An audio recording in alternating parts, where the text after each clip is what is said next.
It's 10:15 on a Thursday, but we're still alive and we're still kicking. Good evening, everybody. My name is Stephen Rabinowitz. And my name is Jay Kaplan. And I'm Anthony Strait. Welcome to On the Sports Lines for August 20th, and hopefully not August 21st, 2020. Yeah, so the playoffs. Playoffs? Yeah, Playoffs? The NBA and NHL playoffs are in full swing, and we got some locals fighting for playoff immortality. We'll talk local and national bubble chatter tonight. But first, though, I'm sorry. We were so close to having a damn show without COVID. Throw it out, because this evening it was revealed that the New York Mets, who, of course, coming off a 3-game winning streak, this had to happen, had one player and one other person on the team test positive for COVID-19. Their game against the Marlins, the team that originally had COVID and started the whole trend, was canceled for tonight. And their game against the Yankees, who really needed to get back on the field tomorrow, has also been canceled. And there might not be a Subway Series at least this weekend. Oh, boy. Baseball is just one giant cluster this year. Let's start with Jay. Rabbi, I got a text this morning from one of my brothers who's a diehard Met fan that I really couldn't pay attention to as much as I normally would because I was involved in other things. So when I actually dove into this, and I'm like, oh, so you got one player and one member of the staff testing positive. So no game tonight against the, MLB's poster children for COVID, the Marlins, and the opener of the Subway Series against the Yankees is out the window too. Yay, what else can go wrong? What interested me, guys, is that despite the positive test, the Mets apparently are going to be allowed to fly home tonight with some recommended safety precautions in place to conduct testing with the entire traveling party. They're apparently conducting tracing with the 2 who did test positive, along with those who were traced to be in close contact, and all of those people are going to be remaining in Miami tonight. Which, of course, makes sense. I mean, guys, we're all well aware of the team-wide outbreaks with at least 10 positive tests that the Marlins and the Cardinals have suffered, keeping them out of action for more than a week. It's kind of crazy that the Marlins are in first place by virtue of winning percentage. You know how that's going to go. What's interesting to me, guys, is that the Reds also had a positive test this past Friday, and they didn't play again until yesterday. And what's interesting is New York now being the 4th MLB team to have a player test positive. But the league is treating their situation so much differently than they're treating the Reds. According to the Athletics' Ken Rosenthal, the reason for the discrepancy in how the cases are being handled when the Mets have 2 positive tests and the Reds only have 1 has to do with the Reds player testing positive, having more contact with teammates, and while contact tracing determining that the Mets protocols did not need to be as restrictive, which is why they're flying home tonight. The other reason apparently is that the Reds were forced to isolate at home for 3 days, not come to the park or, engage with teammates away from the park, was due to the incubation period of the virus. Don't you love when we're talking baseball and we're throwing in the words incubation period? Gotta love it, right? I mean, the obvious fear for the Mets, is whether this is going to lead to more positive tests and a wider spread in the coming days. And I guess we'll have a better idea once the contact tracing is done. But if you think about it, guys, this is the exact thing that propelled Marcus Stroman to opt out, and you can kind of understand why. He saw the outbreaks in Miami and St. Louis, and he felt unsure of Major League Baseball's protocols, no matter how closely they were being followed. Look, to be fair, the Mets have done really well to this point. Nobody had tested positive during the informal workouts at Port St. Lucie in June, and they only had 2 tests in training camp at the intake point, and, both of those players returned to the team after missing camp. But, it seems like unless you're in a bubble like the NHL, the WNBA, or the NBA, a perfect record like a perfect game is really tough to accomplish.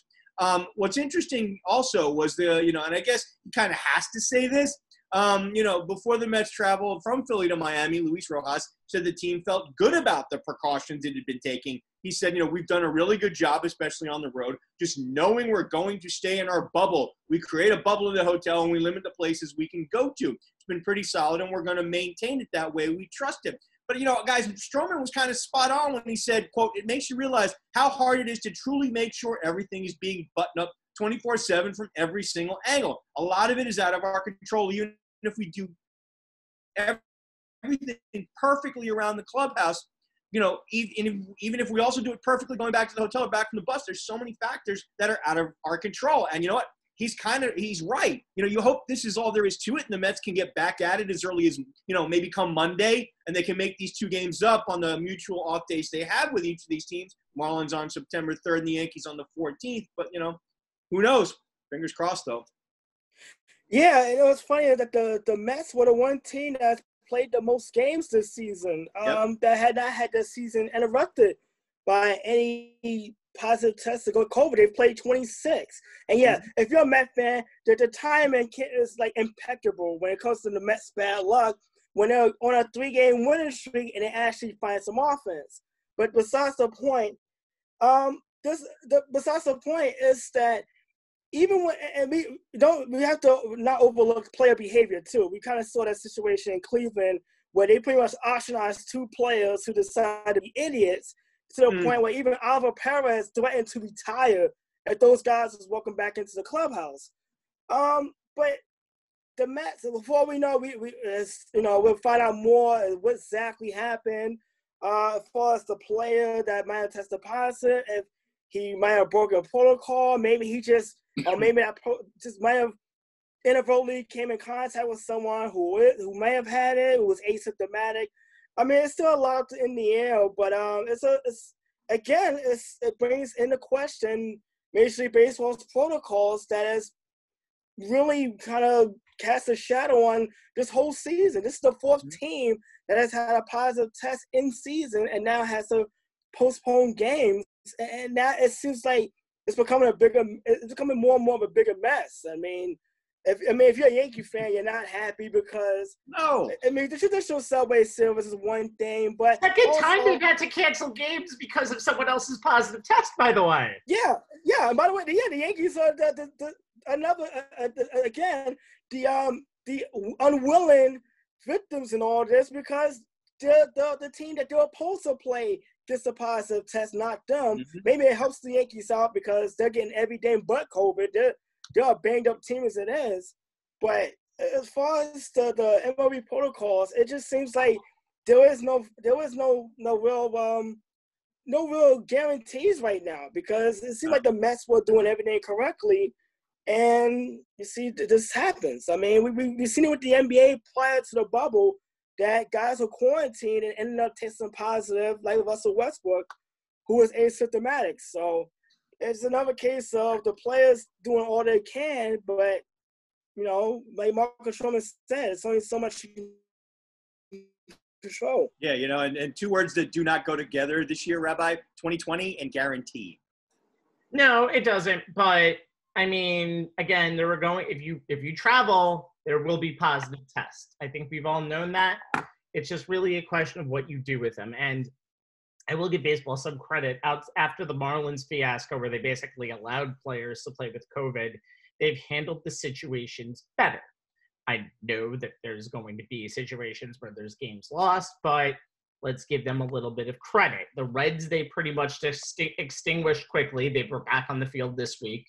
The Mets might be back on the field Saturday, and again, they don't have to make up too many games. No. But I think baseball just wants to slog through this season, and they don't care how many teams have positive tests. And it's kind of annoying because this will happen at playoff time if you don't put teams in the bubble or come up with better testing standards.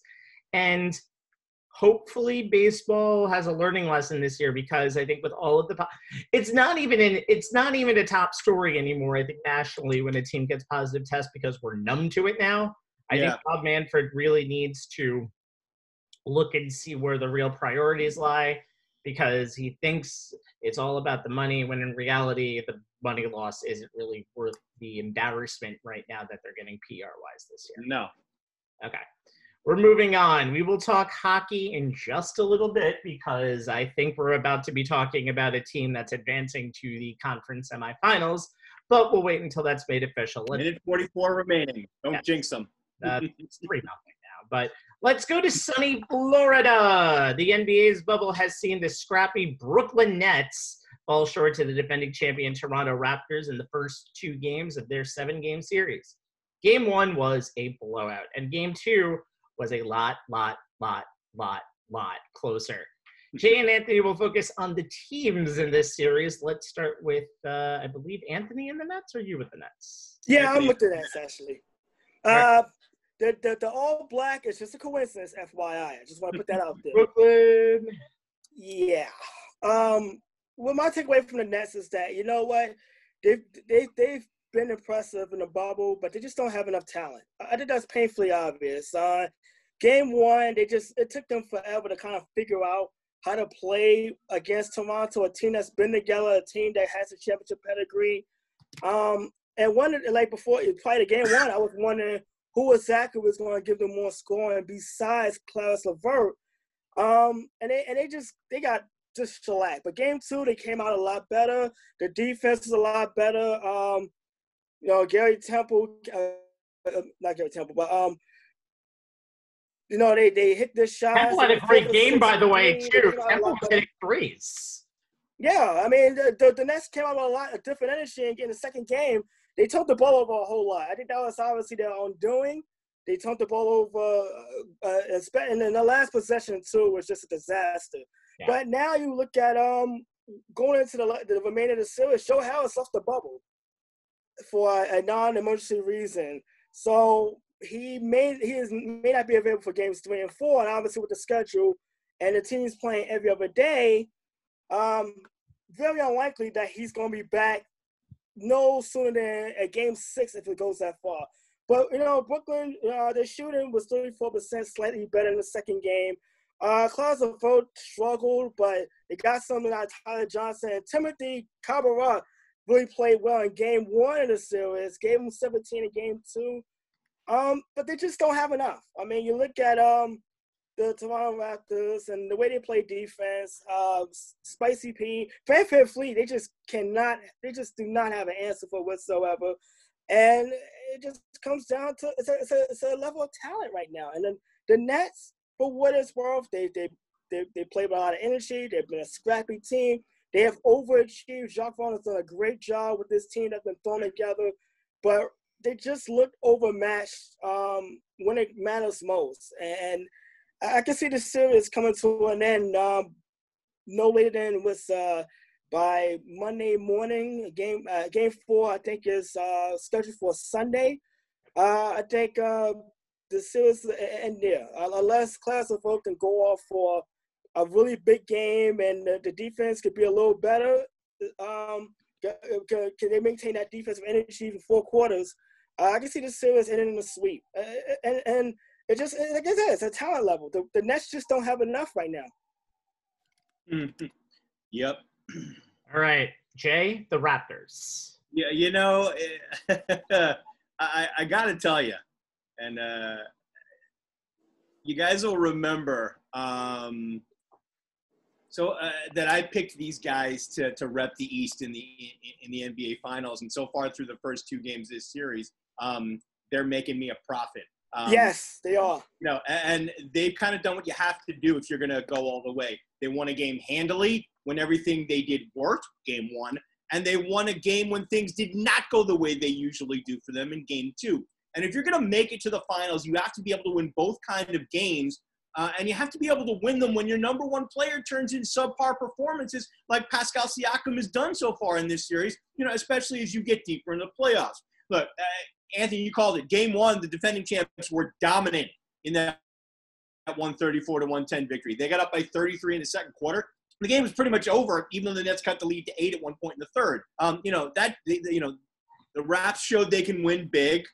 Siakam didn't have a good night. He had 18 points on 19 used possessions, only 1 assist. He was solid defensively, had 11 boards. But this is how the Raptors roll. Any given night, a Kyle Lowry or a Fred VanVleet, or even a Norman Powell can take over a game. In the opener was VanVleet, who had 30 points, 11 assists against only 1 turnover.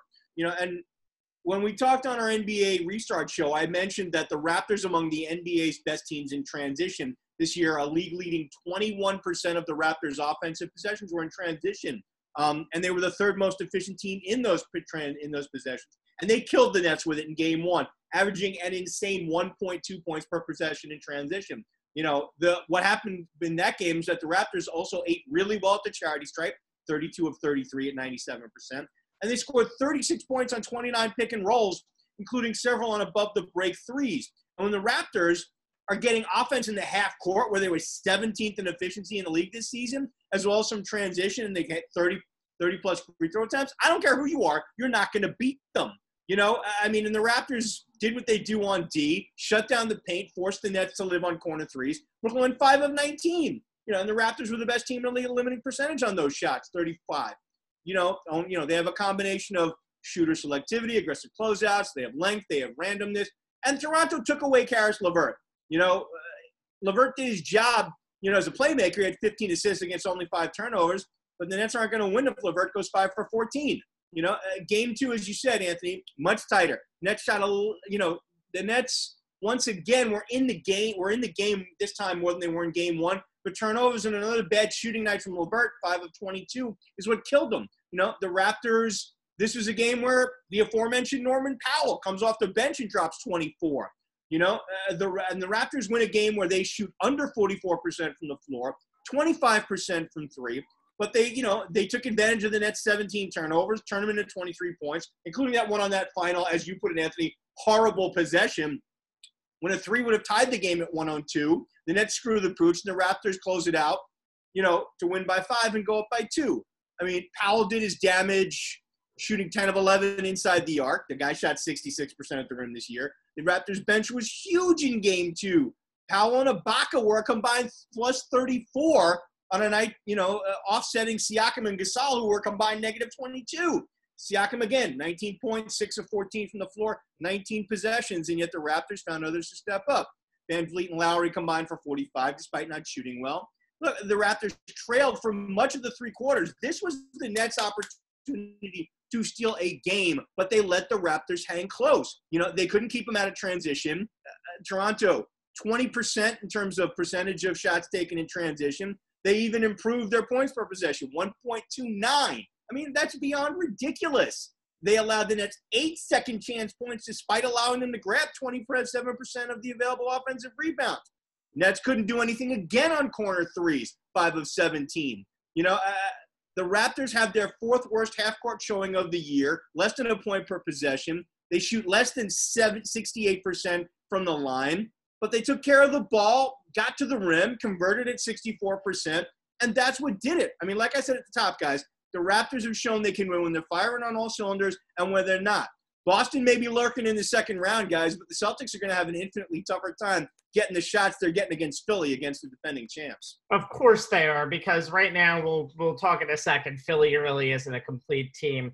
You guys pretty much said it all, so I'll just add a couple of little nuggets in here. I think which you are famous for. Yes. I think Timothy Luwawu-Cabarrot has become a little bit of a star and will probably be a person who is featured a lot more on the Nets next year. Yeah, he's been solid. He makes his team a lot better offensively, can give you 12 to 17 points in the lineup. He is young, so he got 5 fouls in a very, very short period of time in that game, number 2. But TLC, as all Net fans like to call him, is going to be a factor in the near future. I thought for the first time in LeVert's pretty much bubble and last few games for the Nets, I thought he looked like an offensive liability. His shot selection was terrible, and I know the Raptors forced him into a bad shot selection, but he just couldn't handle the ball offensively when almost everybody on that team stepped up in game 2, especially Garrett Temple. And again, Joe Harris, who that was left the bubble, went for 15 rebounds, which is something you never see. Yeah. The Raptors' traditional starting 5 of Lowry, Van Vliet, and Anunoby, Siakam, and Gasol only played 22 games together this year and have a net rating of 12.9. But again, if Serge Ibaka does what Gasol doesn't do, the Raptors are going to be very, very tough. And I'm really excited to see. We're not calling it right now, but I think Raptors-Celtics is... Oh, you can pretty much call it. 2 games in on both sides. I know you're negative Nancy about the Sixers, and we'll talk about that in a second. And you'll know why after I tell you. Yes. but I really, really think this is going to be, if Raptors Celtics happens, I think it's going to be a heavyweight fight.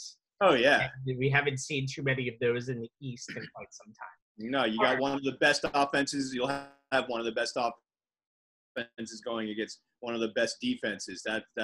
Yeah, we all love a movable object against irresistible force matchups in sports. But the funny thing is, I don't see the Raptors taking 44 3-pointers like they did in Game 1, but they might actually have to, because defenses do win championships, but the rules of the NBA kind of favor the three, because as we've known, especially in the bubble. That's AAU territory, because 3 points are better than 2 points, and if you take a mid-range jumper, it's almost non-existent. All right, moving on. There are a lot of other interesting series left at ESPN's Wild World of Sports in Orlando, Florida. And we're not even talking about the Bucks' shocking Game 1 loss to the Magic. Hey, they made up for it today. They sure as hell did. Easy fashion. Let's all focus on one series, and we'll start with Jay. So if you follow the show, or if you know me at all, or if you follow the last 5-10 minutes that we were talking. Yeah, that's kind of all you needed to get to there.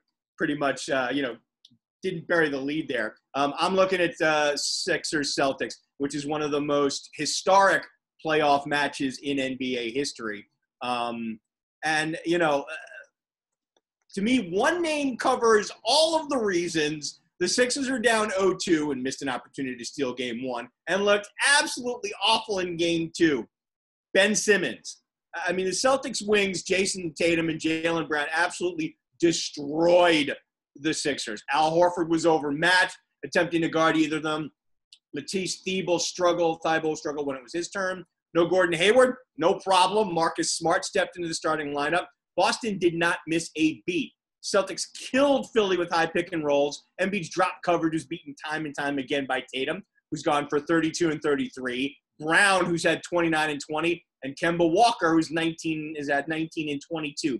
No one rotated. Brett Brown waited until it was a moot point before employing any type of half or full court pressure or going to his own defense to try and cool off Tatum and Brown, who were a combined 17 of 32. That's 53%, guys, from beyond the arc in the first 2 games.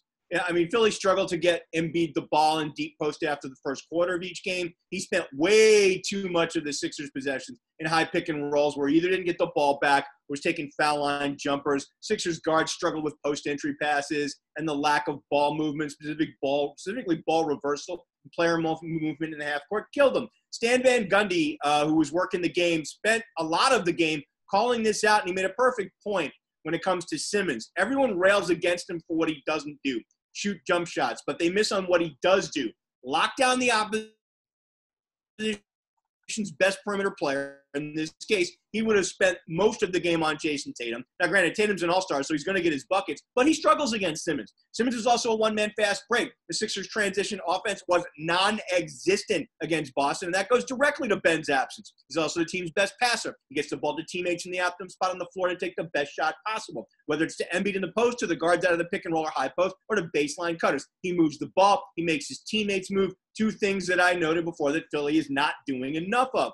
Philly's pick and roll was improving demonstrably once Brown started using Simmons as the roll man, created opportunities for him to finish at the basket, create secondary offense out of the roll. Both things move the ball, your teammates, and force defenses to react instead of just sitting there in their scheme, playing the passing lanes and using their double teams to force Embiid into bad decisions and turnovers. But that's what the Celtics have been able to do in no small part because Simmons is not there.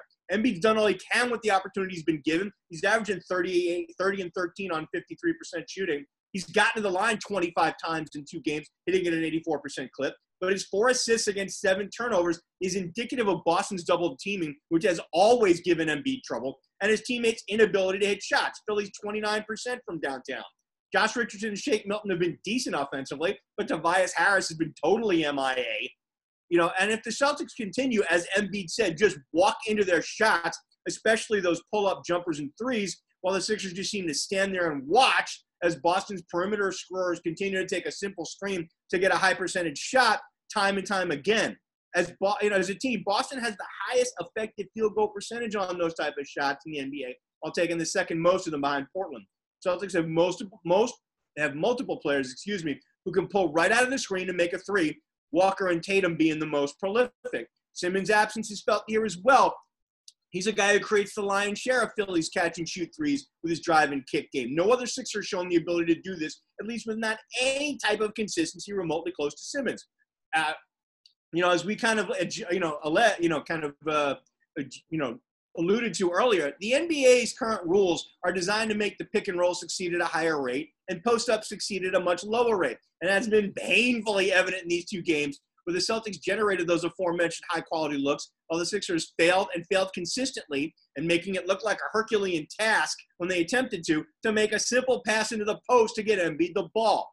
Simmons' absence has exposed the rest of the Sixers' glaring weaknesses. They dribbled aimlessly, wasting too many possessions, going nowhere in particular. They looked like a bunch of tertiary perimeter options masquerading as lead ball handlers and primary shot creators. A team like that has zero chance to steal a game, no matter how dominant Embiid may be in any of their remaining games, let alone a series from a Celtics team that has the NBA's fourth-ranked offense and all the confidence in the world. Rabbi, you may want to, hedge. This is a sweep.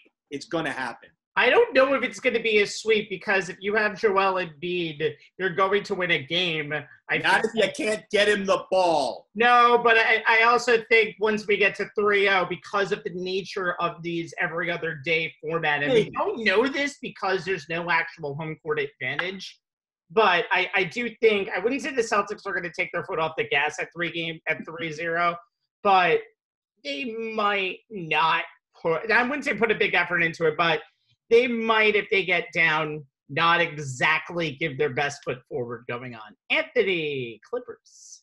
You're more optimistic than I am. Oh, wow. Well, it's optimistic between a 4 and a 5 game series? Just saying. Go ahead. All right, well, the matchup I'm focused on is obviously the 2C Clippers and the 7C Mavericks. And what I'm taking from this series is how lucky are the Clippers to not be down 0-2 right now, because out of the 8 quarters, you can obviously say the Dallas Mavericks have been a better team in 6 of those 8 quarters. I mean, literally, the only 2 quarters that the Clippers have actually been a better team was the opening quarter of Game 1 and the final 5.5 minutes of the fourth quarter after Kristaps Porzingis were ejected. And look, I think we can all agree that was a pretty lame ejection. Yes, it was. Both of the technical fouls is pretty soft. I mean, come on, it's the playoffs, let the guys play. But what disturbed me though with the Clippers is the fact that they have 3 of the best perimeter defenders in the league, and Kawhi Leonard, Paul George, and Patrick Beverley. And Luka Doncic still scored 42 points and was getting to the paint at will, and on a night where they forced him to 11 turnovers. Now, fast forward to Game 2, he only plays 28 minutes, but still managed to score 28 points while dealing with foul trouble and only had the 1 turnover. You look at the help that the Mavericks were able to get from a Seth Curry, from Tim Hardaway Jr., that shipped in very well. Porzingis had a big game. But the Clippers defense, they would have a hard time keeping guys out of paint with Patrick Beverley without him, because he has the calf injury again. That, the paint could have been a tone. He could have just put a turnstile and let guys just kind of go to the basket, because they could not keep anyone out of the paint. And one of the weaknesses to the Clippers is the fact that they don't have a shot blocker to speak of. Zubac is a great offensive player, but he's not a rim protector. Montrezl Harrell is a power forward, masquerading as a center, but he's been away from the team so long, he doesn't have his legs just yet, and it shows in the first 2 games. And you look at the Clippers strategy, they try to mix it up, they try to play some zone, but they're playing against a team that literally set a record for offensive efficiency, because the Mavericks do not settle for a lot of threes. They will take those mid-range jump shots if you give it to them. And the Mavericks made the Clippers pay for it big time in the second game. The Clippers should be very fortunate that they're not down 2-0 in the series, because the Mavericks they're playing with a lot of confidence. I think they realized to let that first game get away from them. And playoff Paul George kind of struck again in the second game, shot 4 of 17. You got, I mean, look, you can't have your fun at the expense of Damian Lillard when he missed 2 bad free throws, and then you come out with a bad game and use a sore shoulder, and then you go off on Instagram like you're a heartbroken IG model. That's not going to work, okay? You want to play better, shoot better.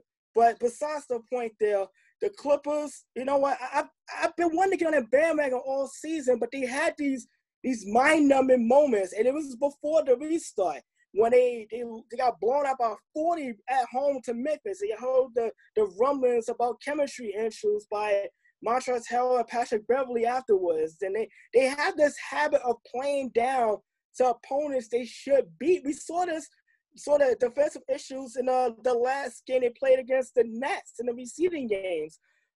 They just really cannot keep guys out of the paint if they're not forcing teams to set up for 3-pointers or forcing turnovers, which is what the Clippers really do. They force a lot of turnovers.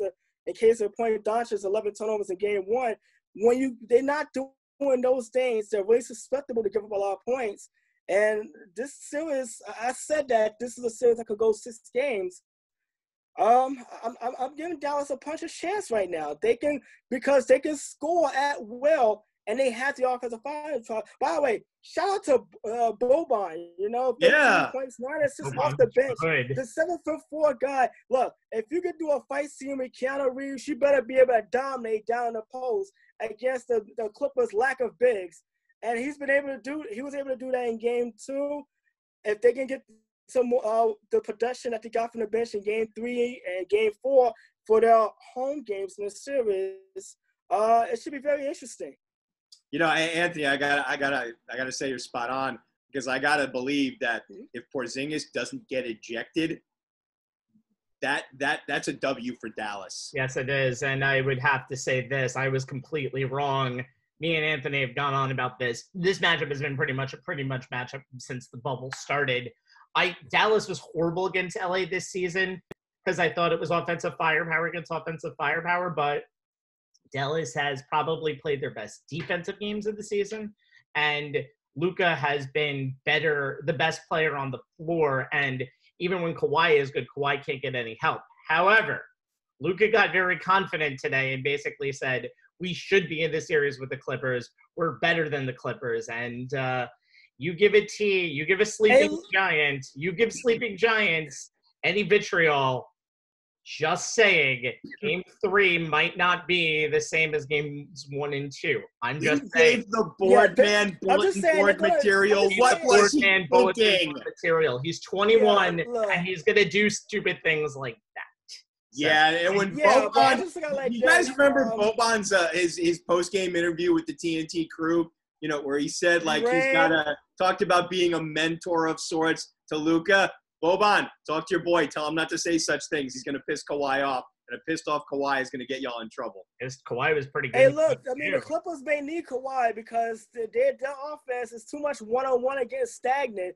And that's playing right into the Mavericks. The Mavericks' defensive style. We know Rick Carlisle is a very good defensive-minded coach. And if you're going to go one-on-one and dribble 15 seconds out of the 24-second shot clock, like Paul George did quite a bit of, and pretty much took possession. He took shots away from Kawhi last night. Yes, when I felt like they should have gotten Kawhi letting the ball more in the fourth quarter. Look, Kawhi is your money guy, and the Clippers have to realize that. Paul George, you know what? He get his points in the first 3 quarters. He had the foul trouble as well. But Kawhi is your money guy, and the Clippers have lost games this season because I don't think they know who is the money guy in the fourth quarter. I mean, it's obvious it should be Kawhi. Yeah. But we're seeing far too often where Paul George is kind of dominating the ball and taking a lot and jacking up a lot of bad shots. And look, Paul George is a good player, but there's a reason why Kawhi is the number 1 on this team, and Paul George has been kind of like Damian Lillard said, a guy who changes teams too often at this point. You'd think PG-13 learned after playing a year with Russell Westbrook how to actually be Robin to someone's Batman. Well, the problem is that he always thinks he's a Batman, and he's one of the 10 best players in the league. He just but he's like it, and he he hasn't played like it, and he he kind of wilts in the playoffs. There's a lot of stars. He's not. Look, look, until you perform in the playoffs, you're not Nightwing. Okay, you're not even on that level. That's right. Just Starfire at this point. Okay. You're not even as good as Kyrie Irving at this point because he has proven that he's won in a finals before as a second banana. Rabbi with the zinger. Just saying. If we go by that, he's not even on the level of Kyrie. Fair enough. Okay. Fair enough. Myself, I'm looking at the money matchup in these playoffs, and that's possible regular season MVP LeBron James versus, and this is a real thing, bubble MVP Damian Lillard. It's Lakers Blazers. We'll get to what they're doing tonight in a moment, and it's a royal beatdown. Oh, yeah. Let's get into how we got to this point. The Lakers won the first 2 games of this regular season series handily. James and Davis went for 70 points combined in their first game, and then the bench led by Kyle Kuzma led a blowout in the second game. Damian Lillard in 2020 woke up, and his probably signature game pre-bubble was the one that they played in Staples Center post Kobe Bryant passing right at the beginning of February, the first game in Staples since then. Damian went for 48 points, 10 assists, and 9 rebounds, helping the Blazers win. The worst thing for the Lakers is they haven't been in the playoffs in 5 years. They haven't been the number 1 seed in 10 years. And LeBron James has a lot of playoff experience. The rest of the team has playoff experiences at other levels, but the young players have never really been to the playoffs. And you're going up against a team that went to the Western Conference Finals in 2019. And even though they're an under 500 team, they still have a lot of that same talent that team has had. And they played playoff games in the bubble. 6-2 in those bubble seeding games, and then with Damian Lillard going for 37.6 points and 9.6 assists per game on almost 50% shooting from the field and 44% from the three-point line. And his last 3 games were the best 3-game stretch for any player in NBA history, which is insane. And game 1 was, in my opinion, an A- game for Damian Lillard. We've seen A+ games before. I'm grading on a curve. Sorry. He went for 34, but if the Blazers are in it in the fourth quarter, watch out. Lillard's range goes from midcourt to pretty much the entire state of Florida. Carmelo Anthony starts actually waking up and makes mid-range shots. I haven't seen a game where they've played where he hasn't made a big shot in the fourth quarter. He becomes a legitimate third option. And McCollum, who hasn't been as good this season as he's been in years past, can probably make 75% of the shots that you leave him open for. And you have to leave him open at times because Dame needs to be double-teamed almost at all times. Dame might need to be a 40-plus per game player in the rest of this series. Nurkic is a double-double machine. Blazers in the clutch in the bubble. And these clutch stats are 5-point games in the last 5 minutes of games. 36 points, 5 threes. CJ McCollum is 4 for 4 on threes and 77.8%. And Melo has 5 threes with a 55.6 3-point percentage. But the Lakers in game 1 was awful because they couldn't get offense. In their last 9 games, which included the 8 seeding games in the opening playoff game, their 3-point shooting is 28.6%. Danny Green, who lives on the 3-point and is North Babylon zone, repping North Babylon right here, shot 24.3% of those games. Alex Caruso is 2 for 16 for 12.5%, and Kentavious Caldwell-Pope was 5 of 23 for 21%. However, the Lakers are dominating tonight. Lillard is having an almost un-Lillard-like game. He's only gone for 18, has a minus 20. He just left the court with about a minute and a half left in the third period, holding his finger. That's not good, but we'll focus on the injury results another time. Davis is finally living in the paint, going 13 of 21 tonight, 10 of 17 in the paint, so he's taking most of his shots where he could make them. And Anthony, you and I had given Kentavious Caldwell-Pope, and you scored 1 less point than Kentavious Caldwell-Pope scored in game number 1. He's had 16 points tonight, a plus-minus, a plus 24, 5 of 8 from the field, 4 of 6 from 3. So KCP is starting. And as we've mentioned, as been mentioned, J.R. Smith and Dion Waiters, who can give you offense, and that's what you need on this team. You don't need people. You don't need glue guys. You just need guys to give you 8 points whenever you need 8 points. And they're starting to play minutes. J.R. Smith is playing 10. Dion Waiters is playing 5. I think the key to this series, by the way, is Kyle Kuzma. He needs to be a number 3 option and needs to run that second team. If he doesn't run that second team, there's going to be points when Portland, Houston in a possible round 2, or the Clippers, or even the Mavericks in the conference finals, runs them off the court with their second team. The Lakers picked probably the worst possible matchup in the first round, but this could be a learning experience for them. Yeah, you know what Rabbi, you talked about Kuzma, and that's the exact point I made on our restart show when I was talking about the Lakers, is that he's the guy who is best suited to step into that number 3 option role, especially with, the guys in the second unit. And if he's able to step up, I think that's the thing that's going to get the Lakers onto the next round, because it gives them another layer once you get past LeBron and AD. You know what? And seeing tonight that the Lakers have realized that this is why they're the number 1 seed, because they're going back to playing defense. I mean, defense is the bread and butter for the Lakers for the 2019-2020 season. They were the top defensive efficiency team in the league before the suspension of the season. And tonight, game 1, think about it, they held the Trailblazers to under 40%. The Trailblazers have been the highest scoring team in the bubble and held them to under 40%. In a game they should have won. They had they had a 5-point lead, but then Anthony Davis and LeBron James each missed 2 free throws on back-to-back trips to the line. That kind of opened the door for Portland's comeback. But the Lakers, you know what, they've been a defensive team all season. When you have the 3 shot blockers that they have with Anthony Davis, Dwight Howard, and JaVale McGee, all you have to do is really kind of keep guys in front of you as far as the perimeter defense. And also that helps the offense. When you make stops, that gives you a little boost of energy. I think I said it a few weeks ago that the Lakers, the way they style of play, reminds me of those old New Jersey Nets teams with Jason Kidd.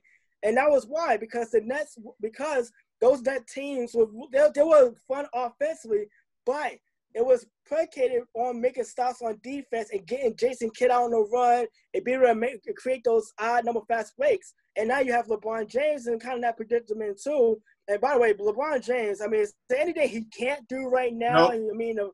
I mean, 17 assists. He could have had 25 if guys able to knock down shots when they had them in the first game. The Lakers just need enough offense, but they're literally the polar opposite of the Clippers. The Clippers are the team that has all the offense but can't stop anyone.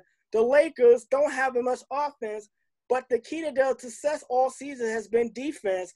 They're going to have to remember that, and we'll see what happened with Damian Lillard. You said that he kind of walked off holding his hand.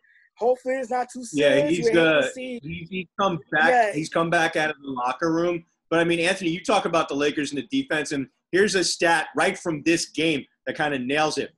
They held Portland to 58 points through 3 quarters. That is the lowest amount the Trailblazers have scored in any game through 3 quarters since 2017.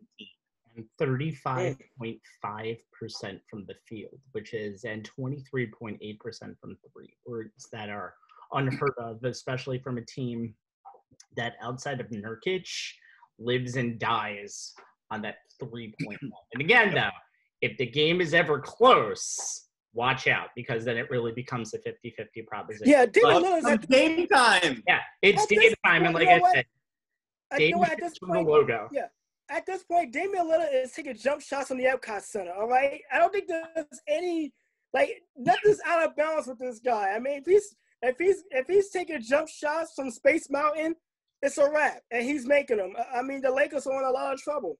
Yeah, we'll see what happens. Like I said, it's a weird playoff format because there's no travel day. There's no real home court advantage. So I know designated home and away teams right now. Yeah, so we either see the same thing, and the definition of insanity is seeing the same thing happen again and again and expecting the same results.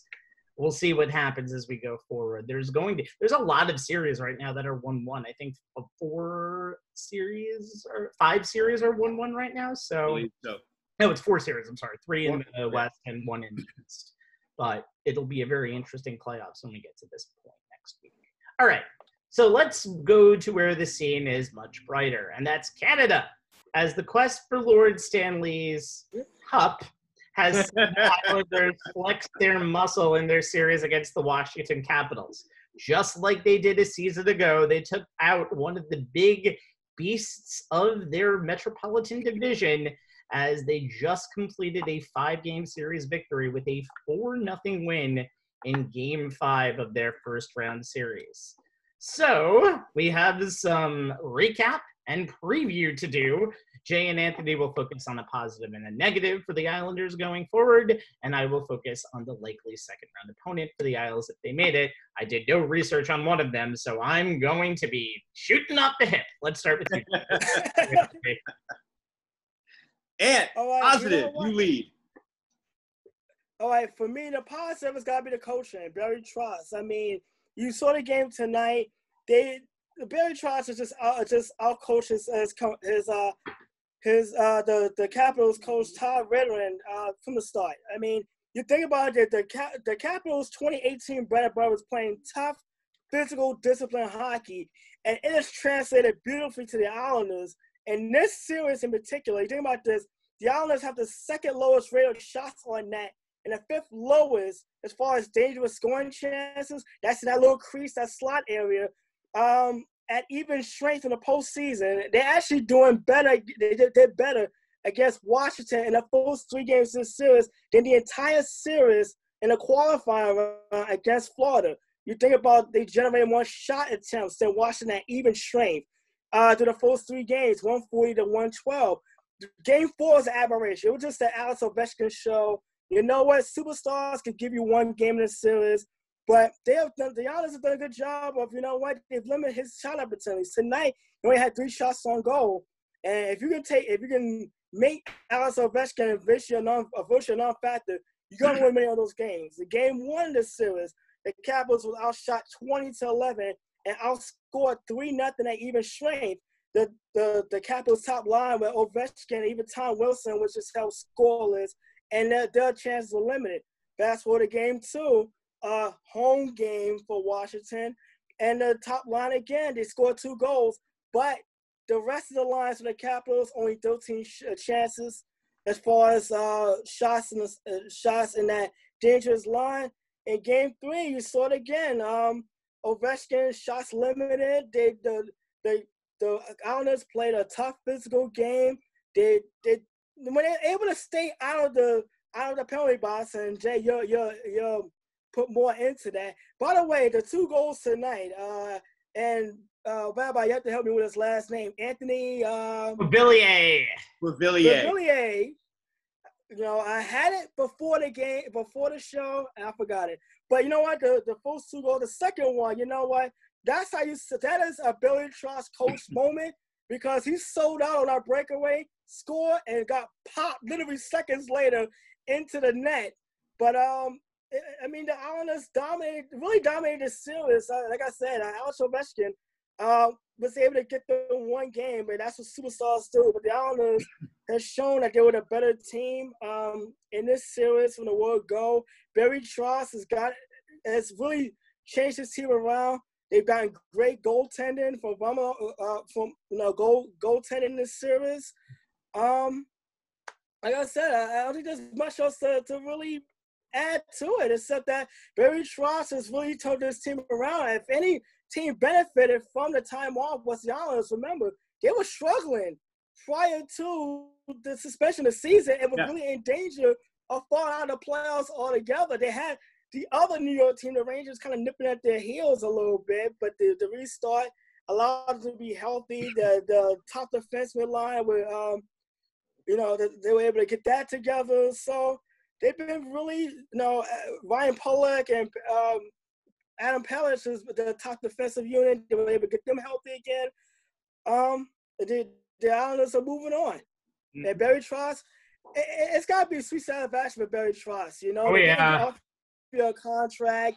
You win the Stanley Cup. You come back 2 years later, and you pretty much end their season. And who knows what's going to happen with the Capitals in the offseason. So here's the best part about it for Islanders fans. For Trotz, he has now gotten past his old team the last 2 years in the playoffs. And, of course, for Islanders fans, they've gone past John Tavares 2 years in the playoffs. So if you're an Islanders fan, you can have your cake and eat it too. We'll get to this. Hey, Rabbi, what is it that Sean was saying about how he didn't think the Islanders would ever be good again because they let Tavares get away? I wonder what he thinks now. I think he's very happy to be proven wrong, which is a very rare thing for Sean Roman. But the Islanders are continuing to surprise. They're looking a lot like the team that was unbeaten in 17 in 2019. So yeah, Anthony, you're definitely right. The time off has really, really helped them. Jay, there are negatives though. The negative. Well, the big negative, and I'm going to do like the Rabbi did with the Lakers in Portland. I'm going to tell you how we got here before I talk about what actually happened tonight. So through the first 4 games, the obvious negative that needed to be fixed was the power play, both from the Islanders side and from the Capital side in terms of allowing it. The Isles needed to improve their success rate. They were egregiously bad, 1 for 19 for the first 4 games, including 0 for 5 in Game 4.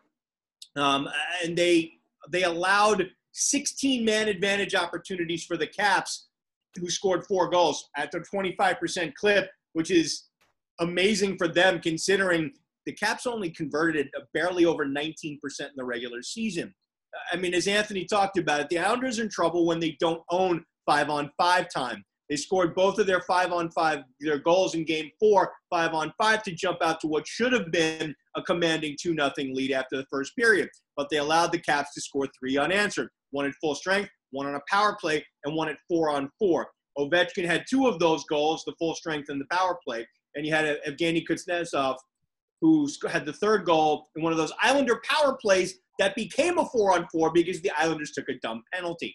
Now, the Islanders started that game in the offensive zone, 8-1 advantage on shots over the first almost 10 minutes, scoring those 2 goals. But they spent the bulk of the last 2 periods in their own zone. Caps continuously cycling the puck and putting shots on goal. Islanders kept committing foolish penalties, gave the Caps 5 power plays and several chances in 4-on-4s where they committed a penalty on their own power play to eliminate a man advantage. Washington controlled play in the second period, keeping the puck in the offensive zone for most of the time, outshooting the Islanders 15-7 in the second period and scoring twice to tie it. Now, if the Islanders are going to prevent this from happening tonight, they need to get back to dominating 5-on-5 as they've done this season, but they could not take another 0 on the power play, nor could they have allowed the Caps 5 opportunities. With guys like Ovechkin and Kuznetsov and Oshie, who actually are the only Caps who scored in this series, Washington has guys on the power play who've shown they can take advantage of the man advantage if the Islanders give them too many while not converting enough chances of their own. They were running the risk of allowing Washington to potentially become the 15 to win one of the 195 best-of-7 series where a team lost the first 3 games. Now, obviously, we come to tonight, and that obviously did not happen. No. Game 5 went very much the Islanders' way, even if you discount the 2 empty net goals with 2 minutes left and a minute and a half left in the third period. And specifically with regards to the power play. Isles got their first goal off a power play not far into the first period, and they did it with 17 seconds in elapsed on the power play before Beauvillier got his first of 2 goals. Islanders were 1 for 2 on the power play, and they killed the Washington's first power play. So already they're on the plus side of this. Now, Beauvillier scored his 2nd goal at 5-on-5 in that second period, which again, to Anthony's point, keeping the 5-on-5 strength. Isles' 3rd power play chance came in the second period, but it became a 4-on-4 because once again, they took a penalty and then gave the Caps a power play because the Islanders committed that penalty only 17 seconds in. Thankfully, they killed both opportunities where the Caps had a power play. So you go 2 for 2 on the penalty kill and 1 for 3 on the power play. You've kind of, at least for this game, fixed what you needed, the thing that egregiously needed to be fixed, and it's part of the reason why you closed out this series. And hopefully they take that into the next series against who, Rabbi? Well, there's two options. There's the least likely option, and that happens if the Canadiens come back and win their series against the Flyers. And it's the Bruins who shockingly won their last 3 games after the sudden announcement the day right before the game, almost hours before the game, that Bruins #1 goalie Tuukka Rask decided to leave the bubble to return to his family.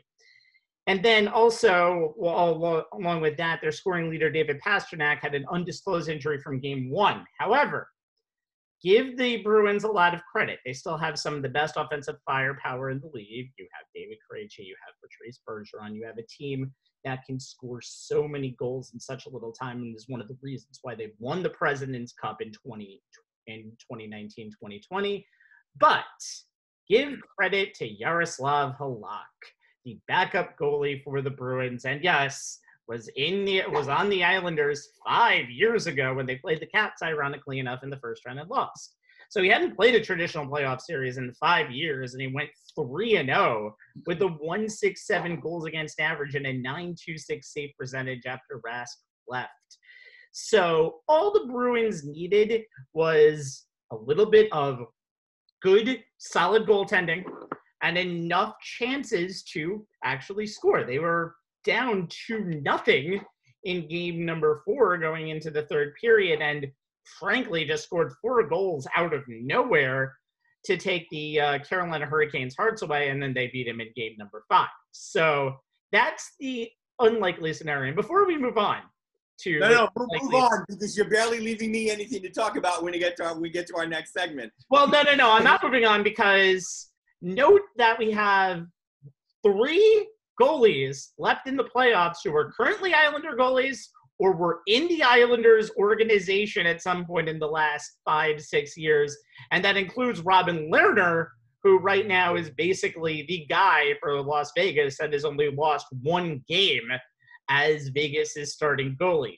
Rabbi, when I said move on, I meant move on to the other possible opponent. I am moving on to the other possible opponent, but I wanted to make sure I got everything tied up in a little bit of a knot here, because the team that they're going to play is probably the Philadelphia Flyers. They are coached by a guy named Alain Vigneault. You remember him, guys? Vaguely. Yes, he's the guy who vaguely, yeah. The Stanley Cup in 2014. So the Flyers only saw the Islanders 3 out of the 4 times that they were supposed to this season. The last game was scheduled 12 days after the outbreak.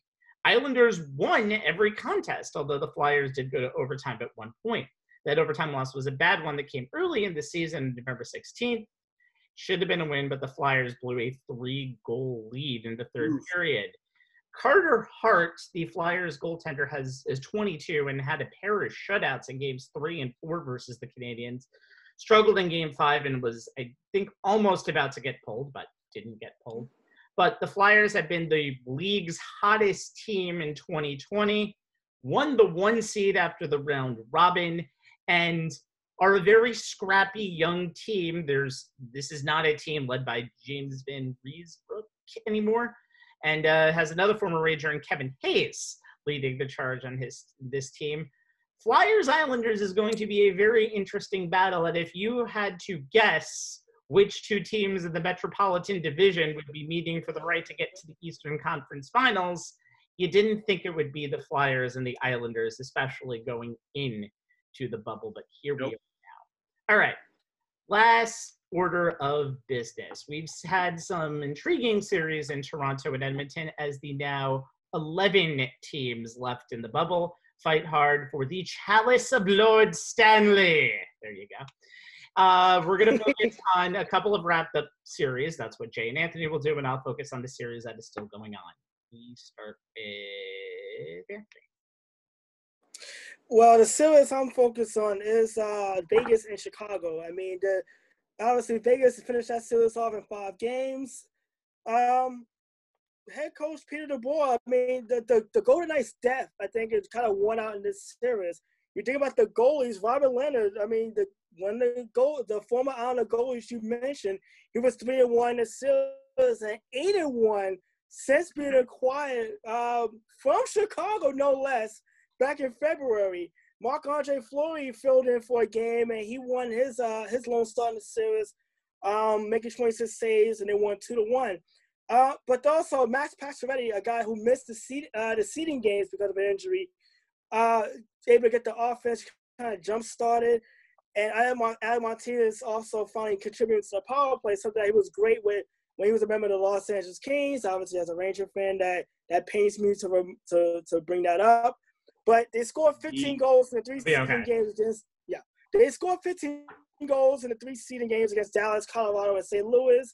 And they was able to kind of get through Corey Crawford and really get the offense going in the 5th game to close out that series. So Vegas right now, the offense is kind of finally catching up with the goaltending in the series. For the Blackhawks, you know what? It's going to be they're a team of transition because before the suspension of the season, they were on pace to miss the playoffs for the third straight season. And because of the format, they were able to get into the playoffs. They shocked Edmonton in their own building, no less, in the qualifying round, but they just don't have the depth, and it caught up to them. There's going to be some questions in the offseason because Corey Crawford is going to be 35. He's a free agent. They have the rookie 30-goal scorer, Dominic Kubalak, who's also unsigned. The core championship players that they've had from those Stanley Cup runs earlier in the 2010s, obviously, are getting older. Patrick Kane and Jonathan Taves is each going to be 32 years old. Crawford's 35, as I mentioned. Duncan Keith is going to be 37. But they have several draft picks in the upcoming draft that they could probably add some pieces to some young players that's kind of stepping up a little bit. So the Blackhawks, for what it's worth, is a team in transition. So we'll see what the future holds with them. But for us, the Golden Knights, they're showing why they were one of the top teams of Western Conference all year long. They got the offense going. They got the goaltending. So they're going to be a tough out, regardless of who they're able to run into in the Western Conference. And they made a coaching change in 2019 to get rid of the guy that led them to the Stanley Cup in Garrett Gallant. And the Knights right now should be the Stanley Cup favorite. I've never seen they are such a good offensive team. Peter DeBoer has done a tremendous job with this team. I think I look at it like the Golden State Warriors, where Mark Jackson really did a good job, but Steve Kerr kind of tapped into that potential and took it to another level. And we're seeing it with the Golden Knights and Peter DeBoer. I mean, the talent was there. I think he just found the way to finally maximize it to his full strength. Before we get to Jay, fun stat about Lerner. He's played, I think, 18 or 19 games now against teams that he was previously a part of. He's lost twice in regulation. Yeah, remember his tweet a few weeks ago? Awkward? Yep. It's not really that awkward for him, Jay. No, I mean, if they play the Islanders in the Stanley Cup final, it'll be even that will be awkward, Jay. The series I'm looking at is also just recently completed, and that's Boston against Carolina. I mean, the obvious storyline, for that series was, whether the Bruins could win after, Tuukka Rask opted out. I mean, as Rabbi alluded to and, put it pretty straight on, Rask said he opted out to spend time with his family. He does have young children. But he said some other things that could lead you to believe it was as much about him just not being able to get himself up to playing because the bubble, it just didn't have the same effect. No fans. He didn't feel the energy. We'll see. Either way, as Rabbi put it put former Islander Yaroslav Halak in the spotlight. And despite not getting any heavy playoff minutes since that 2005 run with the Isles, he stepped in, he stepped up, and he backstopped the Bruins to the series win, culminating with 23 saves in the Game 5 clincher. The Bruins do seem to have the Hurricanes number, just the way the Hurricanes seem to have the Rangers number in the previous series. The Boston had swept them out of last year's Eastern Conference final, outscoring them 17-5. Now, Boston seemed to be a little out of sync in the bubble. They lost all 3 of their round-robin games after going 44-11-12 before the league shut down. Now, this series could have gone the other way just as easily if the puck had bounced Carolina's way more often. They actually led in 4 of the 5 games, and 4 of the 5 games in this series were decided by 1 goal. The 5th was at 1 goal until Boston hit an empty netter with 31 seconds left in Game 3. In Game 4, Carolina had a 2-0 lead in the third period before the aforementioned 4 goals in almost 7 minutes that Rabbi threw at us to take game 4-3. The key for the Bruins in this series was finding the net on the power play. The NHL's number 2 power play converted 1 out of every 4 this season, but had gone 3 of 15 in the first 4 games. They hit on 2 of 4 in the Game 5 clincher, and it made all the difference. Getting 95-point scorer David Pastrnak back was huge. The Bruins' right wing had been out for games 2, 3, and 4. He had assists on both power play goals, one on David Krekke's goal and the other on Patrice Bergeron's. And with all 3 of those guys clicking, Halak in goal, the Bruins are a force to be reckoned with. They don't yet know who they're playing in the next round, but with all their big guns healthy and Halak looking very vintage 2015 in goal, the NHL's President's Trophy winners are going to be a threat to bring home. Here it comes, Rabbi, Lawrence Stanley's Chalice. They're very likely to play the Tampa Bay Lightning, who just got over to their white whale in Columbus in round number 1. One other thing, Carolina also suffered a huge injury in game number 3 when Andrei Svechnikov got injured, and he was their leading point scorer going into that game.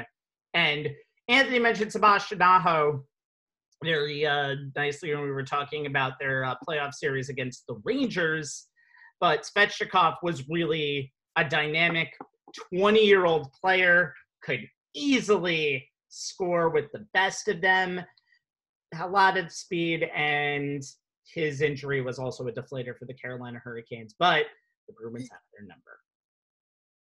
Yeah, without question. Aho and Svechnikov was that 1-2 combination that gave the Rangers a lot of trouble in that qualifying round. Svechnikov, obviously, being the receiving end and Aho being the facilitator, it was a tough injury, and Carolina clearly, I mean, that's a big blow. Yeah, that was when you have him on the ice along with Aho, that opens up a lot of things for the other guys on the team. And we saw the Rangers in that qualifying round have a hard time picking those guys up on the ice. But when you're only able to focus on one, it makes your job a lot easier defensively. And Boston was able to kind of keen in after that on Aho after that injury, because now he's more of a facilitator, not much of a goal scorer, and you can kind of negate them. But Carolina kind of falling apart in that last game. It pretty much was. It was unjoke-like, if you want to go that far. They unraveled and played very undisciplined, which was a total 180 from the team that shocked a lot of people last year playoff run. Yeah. And that series was, to me, guys, the latest exhibit of how an injury to a star player that renders him unavailable to play as the series progresses, as opposed to a star player returning from injury as the series progresses, how one going out and one coming back can turn a series on a dime. And Tuukka Rask is not going to be back to the Bruins after that. No, I think the organization has kind of basically said as much when they said, we're forgetting about Tuukka Rask and moving on. I mean, that's the things you have to say, but I think Tuukka is done in Boston. They will either he may be done, period. It would not surprise me if he calls it a career. We'll see. He's still got a bunch of Remember, you were a goalie for a President's Cup trophy team. They're still worth something. Anyway, let's talk about the Canucks and Blues, which is my pick and still going on, one of 3 series that is. Canucks and Blues is your battle of the new guard. The Canucks haven't been to the playoffs in 5 years, and the defending Stanley Cup champions, play Gloria. Anyway, the Canucks were so fast and almost ran the Blues out of Edmonton in game number 1. Game 1 was a 5-2 thumping, and then game 2 had the Canucks winning again in OT after Bo Horvath, who along with Elias Pettersson make up an amazing young nucleus for the Canucks, scored the game-winning goal. The Blues went against the Stanley Cup winning tested Jordan Bennington in net in those the Blues basically went against Jordan Bennington being in net, because when you're down 2-0 and you have a goalie like Jake Allen, who actually had better numbers than Bennington did in the regular season, let up almost half a goal less per game, you have to do it. And then Allen's presence got the Blues, became more physical in game 3. Blues get an OT victory. And then Ryan O'Reilly shows up in game number 4, gets 2 goals, and the series all of a sudden is tied 2-2.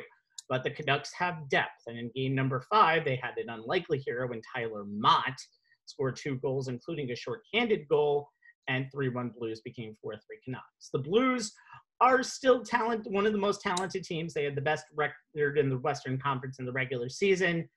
But kind of like the Bruins were at some points when they came into the bubble, the Blues were flat. And until those games 3 and 4, they kind of stayed flat. So a team with as much speed as the Canucks have, and I don't think there's a team that can kind of match them in the bubble, the Canucks really have out-hustled the Blues. And even though the Blues have out-hit the Canucks, this is going to be a very interesting game 6. It's tomorrow, and I expect the Canucks to win. They have a nucleus of Elias Pettersson, Bo Bossler, Bo Horvat, Quinn Hughes, and JT Miller. And those 5 could be a very serious, dangerous combination going forward. They likely would play Vegas if everything worked out in this conference semifinals, and that would be very interesting to see, depending on what this Dallas-Calgary series, which is going on right now, comes about. It is so very to repeat in the NHL, isn't it, guys? It's amazing. Oh, yeah, absolutely. Get back to the playoffs, but it is so tough to go through that grind for a second year in a row after you've won your first Stanley Cup, especially if you've won your first Stanley Cup in franchise history. The teams that seem best capable of doing it are the ones who have been there before, and it's not their first time. I mean, it hasn't happened in forever, but it did happen with the Penguins in 2015 and 16, but that kind of shows your case, though, because they had a lot of playoff. It feels like forever because, 2020. But and again, you were in a situation where you had basically that same team returning for a second year in a row. So if you keep your core together, it does make it easier, and it also helps if you have 2 of the best players on the planet stay healthy.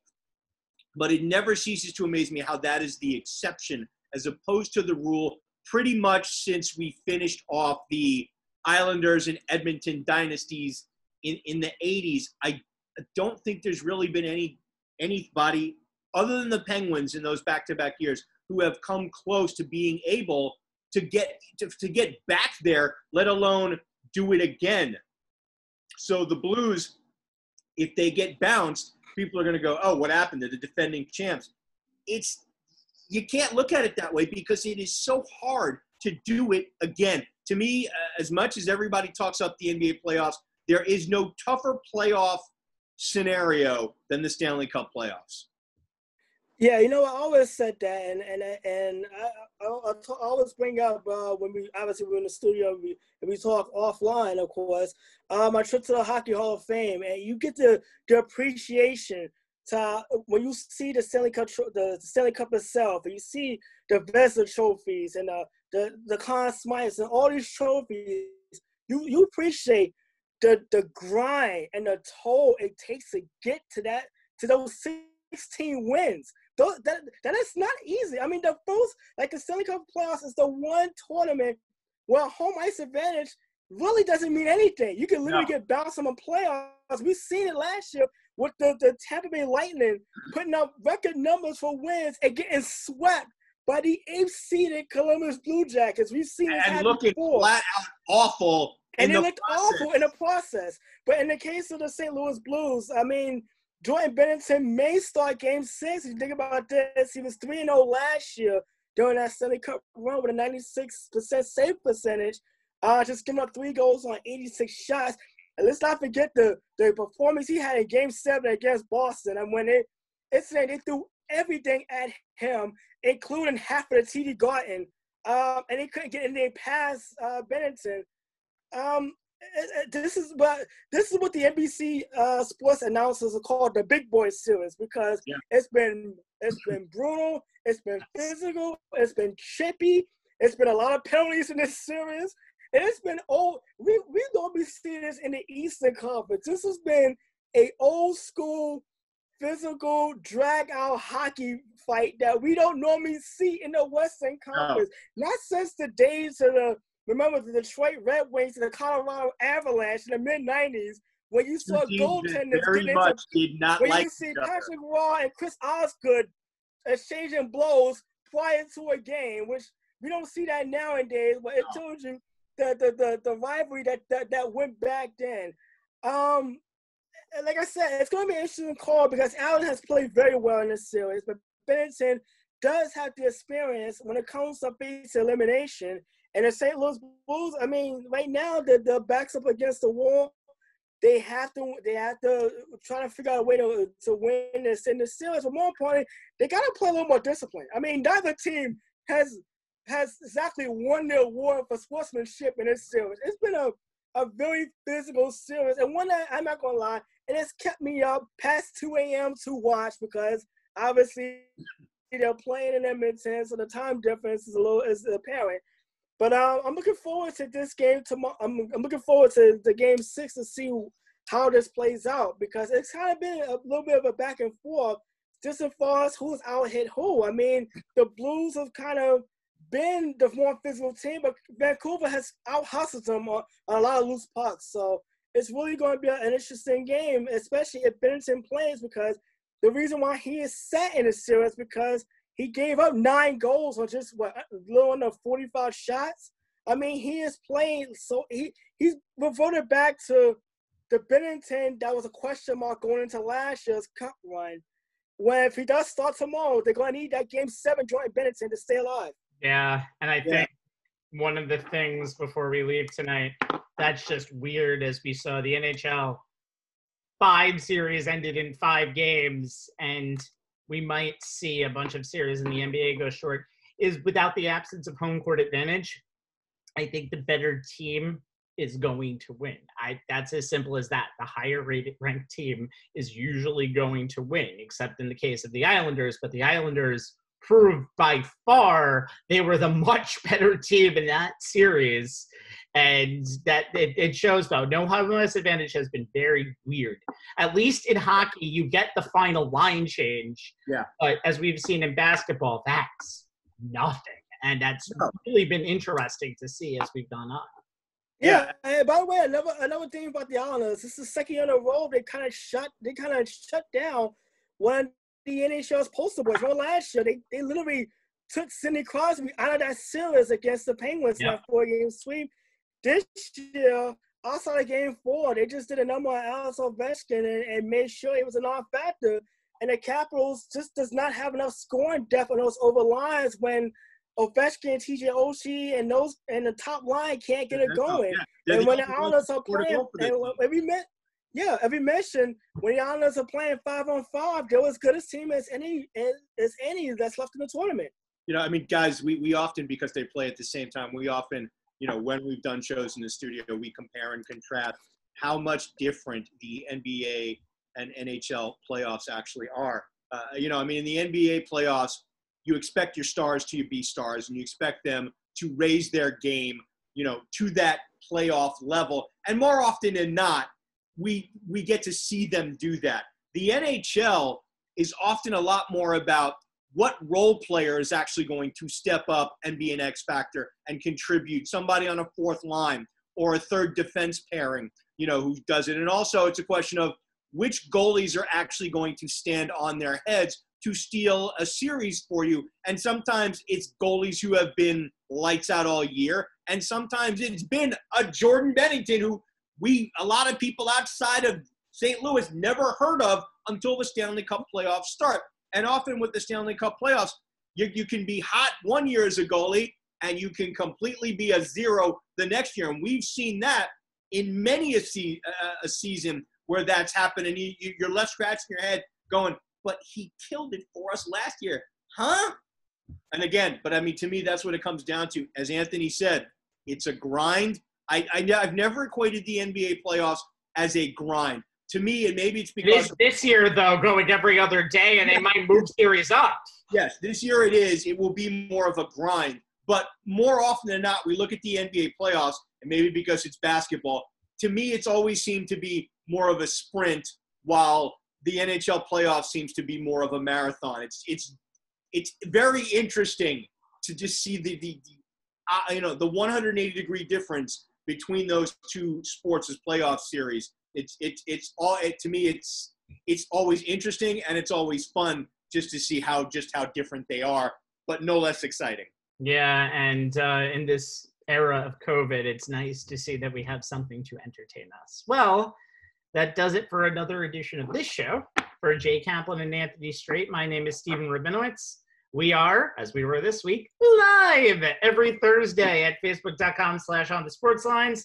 And you can see us the next day at youtube.com/onthesportslines. Plus, you get a link to this show that you can click on Twitter. At ONTH Sportslines. Good night, everybody, and continue to be safe. Good night, everyone.